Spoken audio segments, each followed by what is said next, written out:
आपण आता चालू आहोत केळवे बीच. महाराष्ट्रातलं अतिशय स्वच्छ आणि सुंदर असं केळवे बीच आहे, जे की तुम्हाला केळवे स्टेशनला यावे लागेल आणि त्या ठिकाणाहून नंतर केळवे बीच. मुंबईपासून आपण जवळपास एक 70 किलोमीटर अंतरावर केळवे बीच आहे. अतिशय सुंदर, स्वच्छ आणि मनमोहक असं केळवे बीच आहे. चला तर आपण आता केळवे बीच जाऊ.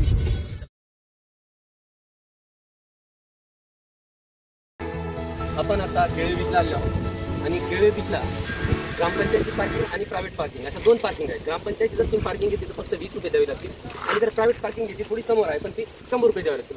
आमचा अगोदर रिसॉर्टला जाण्याचा विचार होता, पण आम्हाला थोडासा कपड्याची खरेदीसाठी थोडा वेळ लागला, त्यामुळे आम्ही तो प्लॅन कॅन्सल केला आणि आता फक्त आणि फक्त केळवे बीच आजचा दिवस. उद्या आपण बघू त्या रिसॉर्टला जाता येते.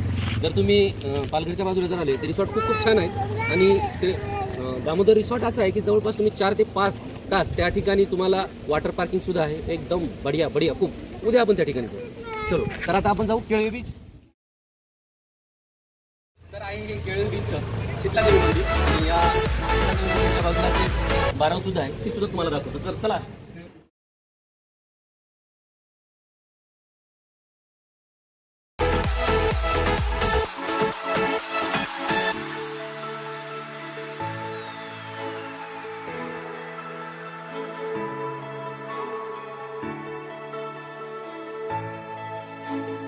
आणि फायनली आपण आता केळगाव बीचला पोहोचलेले आहोत. मुंबईपासून जवळपास 80 किलोमीटर अंतरावर पालघरमध्ये हे केळगाव बीच अतिशय सुंदर आणि स्वच्छ. बघा त्या बाजूला खूप खूप दूर असा बीच आहे आणि या बाजूला सुद्धा खूप मोठा असं बीच आहे. आणि हे आहे घोडा गाडी, जो फरारीची सफारी करत आहे.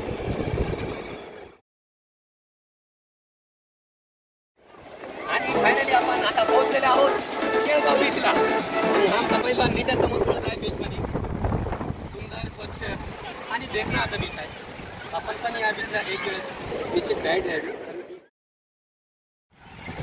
आनंद आनंद इकडे तिकडे केवढी लाटांचा प्रभाव, एवढा खवळलेला समुद्र आणि त्यामध्ये बोटचं जाणं आणि बोट परत सुखरूपपणे वापस.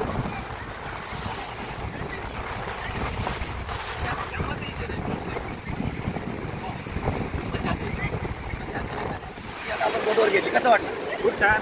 थोडंसं मध्ये गेल्यानंतर किती वाटली? आणखी नाही भीती वाटली, कारण मी बरंचदा केलेलं आहे. अच्छा, गेलेली जवळ किती नाही तिथं बसण्याची हिंमत होत नाही. बिंदास बसा, चांगलं आलो तर एवढं आपण चांगली गोष्ट केली पाहिजे, त्याचा अनुभव घेतला पाहिजे. नाही, पण जरा थोडेसे बाकीचे काही इतर अनुभव आहे त्यानुसार आता मध्ये गेल्यानंतर ती भीती वाटते. पाहुणा आहे पण समुद्र हा खवळलेला आहे, त्यामुळे मध्ये गेल्यानंतर आपण सुखरूपपणे बाहेर येतात.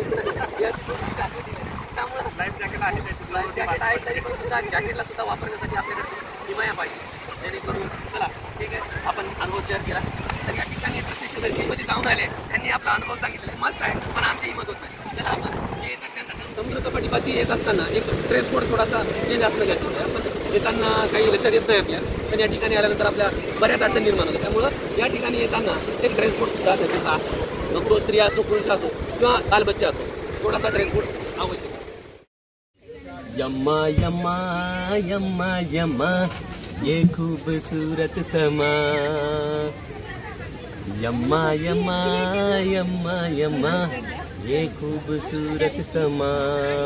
बस आज की रात है जिंदगी, कल हम कहाँ तुम कहाँ.